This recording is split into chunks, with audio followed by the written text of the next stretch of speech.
ইসরায়েলের পরপর রকেট হামলার ঝাঁজ বৃদ্ধি করছে হামাসের বন্ধু গোষ্ঠী। নতুন সংঘাতে তপ্ত পশ্চিম এশিয়া। বিস্তারিত জানাবো তার আগে বলে রাখি, আপনি যদি আমাদের চ্যানেলে নতুন হয়ে থাকেন তাহলে অবশ্যই চ্যানেলটি সাবস্ক্রাইব করবেন এবং আমাদের ভিডিও যদি আপনি ফেসবুক পেজ থেকে দেখে থাকেন তাহলে অবশ্যই পেজটি ফলো করে দিয়ে যাবেন। আসুন জেনে নেওয়া যাক বিস্তারিত। ইরান সমর্থিত হামাসের বন্ধু গোষ্ঠী ইসরায়েলের উপর নতুন করে রকেট হামলা চালিয়েছে। যদিও ইসরায়েলের দাবি তাদের অত্যাধুনিক ডম সিস্টেমের মাধ্যমে অধিকাংশ রকেট গুড়িয়ে দেওয়া হয়েছে। ইসরায়েলের ওপর নতুন করে রকেট হামলা শুরু করল লেবাননের সশস্ত্র গোষ্ঠী হিজবুল্লাহ। এই গোষ্ঠীকে ইরান সহায়তা করে থাকে। ইরানে হামাসের রাজনৈতিক বিভাগের প্রধান ইসমাইল হানিয়াকে হত্যার পর আক্রমণের ঝাঁজ বাড়িয়ে দিয়েছে সব পক্ষই। স্থানীয় সময় অনুযায়ী শনিবার হিজবুল্লাহর রকেট মুহুর্মুহু আছড়ে পড়ে ইসরায়েলের মাটিতে। তাতে বেশ কয়েকজনের মৃত্যু হয়েছে বলে দাবি।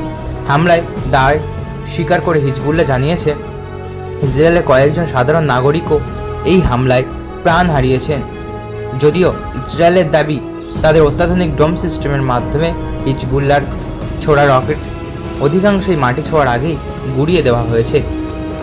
ইসরায়েল এবং প্যালেস্টাইনি সশস্ত্র গোষ্ঠী হামাসের মধ্যে যুদ্ধ চলছিলই, তাতে অন্যান্য গোষ্ঠীর ইন্ধনও ছিল।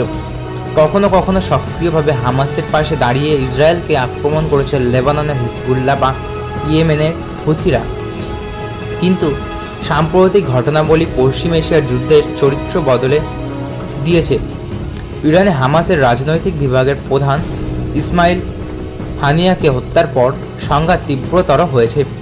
পশ্চিম এশিয়ার নতুন সংঘাত আরও প্রকট হতে চলেছে বলে আশঙ্কা করছেন পর্যবেক্ষকরা। এই সংঘাতে ইসরায়েলের বিরুদ্ধে সরাসরি যুদ্ধে নামতে পারে ইরান, যে আশঙ্কা করে তৎপর হয়েছে আমেরিকাও।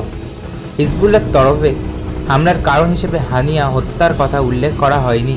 তারা জানিয়েছে, সম্প্রতি লেবাননের 2 গ্রামে ইসরায়েলের রকেট বর্ষণ এবং হিজবুল্লাহর সামরিক বাহিনীর সিনিয়র কমান্ডারকে হত্যার বদলা নিতে এই হামলা চালানো হয়েছে। আগামী দিনে আরও বড় হামলার হুঁশিয়ারি দেওয়া হয়েছে। হিজবুল্লাহর হামলায় কোনো প্রাণহানির কথা স্বীকার করেনি ইসরায়েল। ইসরায়েল এবং হামাসের যুদ্ধে প্রথম থেকে ইসরায়েলের পাশে দাঁড়িয়েছিল আমেরিকা। হানিয়া হত্যার পর ইরান বদলা নিতে পারে বলে আশঙ্কা করে আগেভাগেই তারা পশ্চিম এশিয়ায় মোতায়েন করা সেনার সংখ্যা বৃদ্ধি করেছে। আমেরিকার প্রেসিডেন্ট জো বাইডেন এই পরিস্থিতিতে ইরানকে সংযত থাকতে বলেছেন। তার আশা, হানিয়া হত্যার প্রতিশোধ নিতে বড় কোনো পদক্ষেপ করে পশ্চিম এশিয়ার শান্তি বিঘ্নিত করবে না ইরান। তবে পর্যবেক্ষকদের মতে পশ্চিম এশিয়ার পরিস্থিতি ক্রমে আরও জটিল হচ্ছে।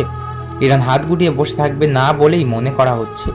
সেক্ষেত্রে ইরান ইসরায়েল সংঘাত এবং আমেরিকার হস্তক্ষেপ আগামী দিনের যুদ্ধকে তীব্রতর করতে পারে।